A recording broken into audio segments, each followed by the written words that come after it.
Professor Koh Lian Pin.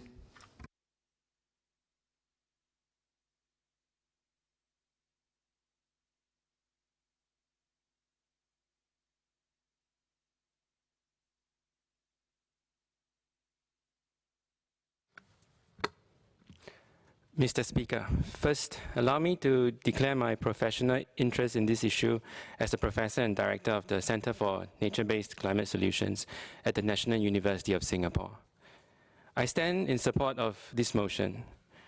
Climate change is an issue of pressing concern in Singapore and around the world. In recent years, we have already experienced some of the impacts of climate change in Singapore, including rising temperatures and higher rainfall intensity, which can result in flash floods, causing much disruption to our daily lives. But what is perhaps even more worrying is that climate change can expose Singapore to potentially more serious and insidious consequences in the long run. For example, climate change can result in a higher frequency of extreme weather events that can affect global food production and supply, which in turn can compromise Singapore's food security. By diversifying Singapore's food supply sources and by ramping up our local food production, we may reduce some, but not all, of these risks. And therefore, one of the reasons for tackling climate change is to ensure that Singaporeans can continue to have access to quality food, that you and I can continue to enjoy our favorite plate of Tiong Bahru Cai Tao Kueh whenever we want to and at affordable prices.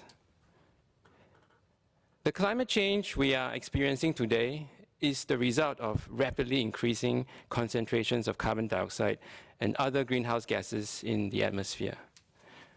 Globally, these emissions are caused by two main activities. The first is the use of fossil fuels to generate the energy that powers our society. The second is deforestation, the loss of our forests and natural ecosystems to agriculture, forestry, urbanization, and other land users. Of course, we need energy to drive our cars, to run our businesses, and to keep the lights on in our homes. Of course, we need land for schools, for hospitals, for housing, and for the many other legitimate priorities of our society. But at the same time, we also need to weigh these priorities against the priority of tackling the threat of climate change. Singapore, along with nearly 200 other countries, has committed to the Paris Climate Agreement and its goal of limiting global warming to below 2 degrees Celsius compared to pre-industrial levels.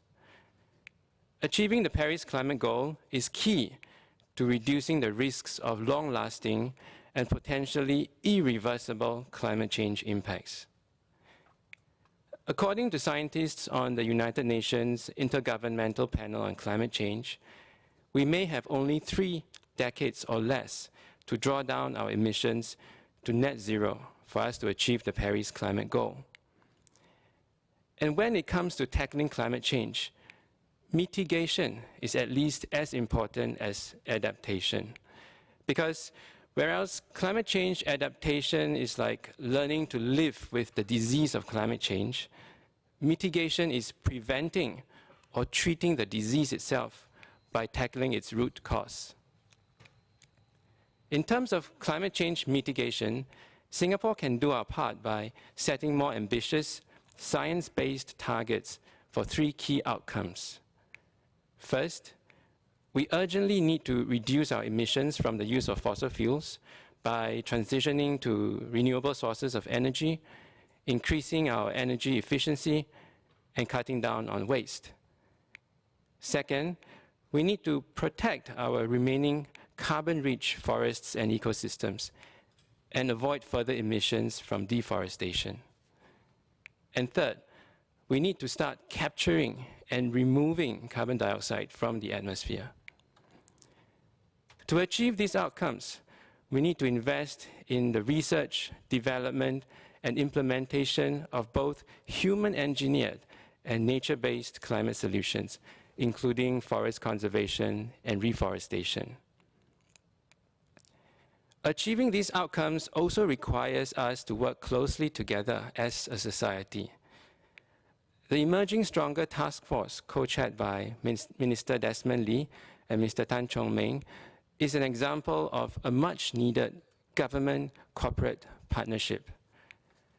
The task force is developing clear roadmaps for new growth areas and job creation opportunities as Singapore emerges from the COVID-19 pandemic stronger, cleaner, and greener.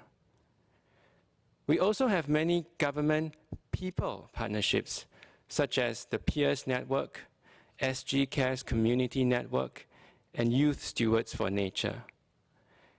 Widening and deepening these partnerships may require the government to take an even more active role than before in communicating to the public some of the thought processes and reasoning behind certain hard decisions and policies.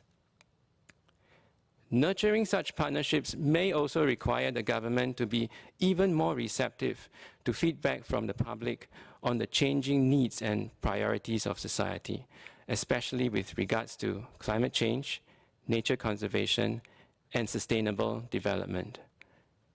Conversely, effective partnerships may also require civil society and the public to understand the broader contexts of Singapore's many constraints and considerations within which hard decisions have to be made. Importantly, as Singapore embraces sustainability in a less certain and more polarized world, it becomes ever more pressing for the government, the corporate sector, and the wider public to work together to tackle new challenges and to capitalize on emerging opportunities on the horizon.